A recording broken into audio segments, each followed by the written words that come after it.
Time గడిచిపోయే కొద్దీ కోరికలు పెరుగుతాయి, ఆశలు పెరుగుతాయి. ఆశలు తీర్చకపోతే ఆవేశాలు వస్తాయి, ఆగ్రహాలు వస్తాయి, ప్రభుత్వాల పట్ల వ్యతిరేకతలు వస్తాయి, పార్టీల పట్ల ధిక్కార స్వరాలు వస్తాయి.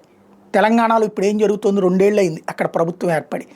కోమటిరెడ్డి ఓపెన్గా రియాక్ట్ అయిపోతున్నాడు. అదే సందర్భంలో మరికొంతమంది గ్రౌండ్ లెవెల్లో నిన్నటిదాకా కాంగ్రెస్ పార్టీ పంచకి చేరిన బీఆర్ఎస్ ఎమ్మెల్యేలు రివర్స్లో బీఆర్ఎస్ వైపుకి వెళ్ళడమా, లేకపోతే కాంగ్రెస్ పట్ల కూడా నిరాసక్తతో ఉన్నారు. అక్కడ మంత్రి పదవి కావాలని రంగారెడ్డికి సంబంధించినటువంటి మల్లిరెడ్డి ఓ పక్కన పెద్ద ఎత్తున గొడవే చేస్తున్నారు. అక్కడ అది నడుస్తుంది. ఆంధ్రప్రదేశ్లో వచ్చేటప్పటికి క్రిందటిసారి జగన్కి 151 సీట్లు వచ్చినాయి, కేవలం ప్రతిపక్షానికి 23 సీట్లు వచ్చేటప్పటికి ఇక అసలు ప్రతిపక్షం పనేంటి అన్నటువంటి సిచ్యుయేషన్. ఏకఛత్రాధిపత్యంగా పరిపాలించగలడు జగన్ అనుకున్నటువంటి దశలో ఎర్తుబెట్టింది ఎవరు? అసంతృప్తి వ్యక్తం చేసింది ఎవరు? అసహనం వ్యక్తం చేసింది ఎవరు అంటే మొదటి నుంచి 6 నెలలు తిరక్క ముందునే ప్రారంభించినటువంటిది రఘురామకృష్ణరాజు. ఎందుకంటే తనకి లోక్సభ పక్ష నాయకుడు అన్నా కావాలని, పార్లమెంటరీ పక్ష నాయకుడు అన్నా కావాలని. అందుకు అంగీకరించకపోవడంతో జగన్ ప్రభుత్వం దిగిపోయేదాకా వెంటాడి వేటాడాడు. ఆట ఏంటో చూపించాడు. ఇవాళ రోజున ఎమ్మెల్యే పదవితో పాటుగా మళ్ళీ డిప్యూటీ స్పీకర్ పదవి కూడా తీసుకున్నాడు. అంటే కొంతమందిని కెలక్కుండా ఉండటం బెటర్. డిప్యూటీ స్పీకర్ పదవితో సరిపుచ్చినందుకు గాను కేసీఆర్ ఏకంగా తెలంగాణ రాష్ట్ర సమితి పెట్టి తెలుగుదేశం పార్టీ నుండి అనేక మంది నాయకులు తీసుకుని చంద్రబాబుని అక్కడి నుంచి పంపించేసి తెలంగాణ రాష్ట్రాన్ని లాక్కున్నటువంటి సిచ్యుయేషన్. కొంతమందితో పెట్టుకోకూడదు అంటారు.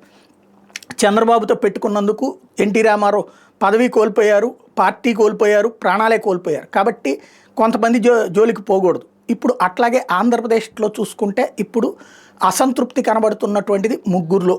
అయ్యన్న పాత్రుడు, రఘురామకృష్ణరాజు, కోటంరెడ్డి. అయ్యన్న పాత్రుడు అంటే ఎలాగోలా సర్దచ్చు, స్పీకర్ ఇచ్చారు కాబట్టి. బట్ రఘురామకృష్ణరాజు డిప్యూటీ స్పీకర్గా తను ఆశిస్తోంది మంత్రివర్గంలో. ఇప్పుడే చిన్న చిన్న చురకలు బిగించేశారు. తేడా వస్తే ఆయన ఎక్కడి దాకానైనా తెగిస్తారు. అది పక్కన పెడితే కోటంరెడ్డి, ఇద్దరు కూడా వైసీపీ నుంచి వచ్చిన వాళ్ళే. కోటంరెడ్డి అకస్మాత్తుగా హైదరాబాద్లో ప్రత్యక్షమై అనేక ఛానళ్ళకి ఇంటర్వ్యూలు ఇస్తూ వచ్చారు.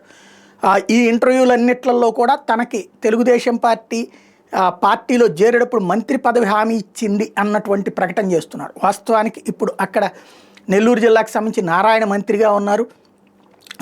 అంటే నెల్లూరుకు సంబంధించినటువంటి నారాయణనే కదా మంత్రిగా చేసినటువంటిది.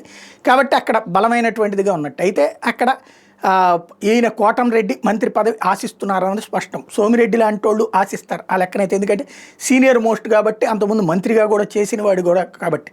ప్రశాంత్ రెడ్డి లాంటి వాళ్ళు ఆశిస్తారు. అంత ఖర్చు పెట్టాం మేము అన్నటువంటి కోణంలో. జగన్ని శాంతం అసలు ఏది క్లీన్ స్వీప్ చేసి నెల్లూరు నుంచి క్లీన్గా స్వీప్ చేసి వైసీపీని బయటికి తోసేయడంలో తాము సిద్ధాస్తున్నాం. బట్ కోటంరెడ్డి నా వల్లనే ఇదంతా జరిగింది, నేను రియాక్ట్ అవ్వడం వల్లనే ఇదంతా జరిగింది అన్నటువంటిది కోటంరెడ్డికి ఉండేటటువంటి ఆలోచన. అకస్మాత్తుగా TV9 దగ్గర నుంచి అన్ని ఛానళ్ళకి ఇంటర్వ్యూలు ఇచ్చారు అంటే అందులో ఆ ముక్క ప్రధానంగా ప్రొజెక్ట్ చేస్తున్నారంటే ఆయనకు మంత్రి పదవికి సంబంధించి స్పష్టత కావాలి. ఓ పక్కన ఆల్రెడీ పవన్ కళ్యాణ్ తన సోదరుడికి సంబంధించి నాగబాబు మంత్రి పదవి గురించి అడిగి ఉన్నారు.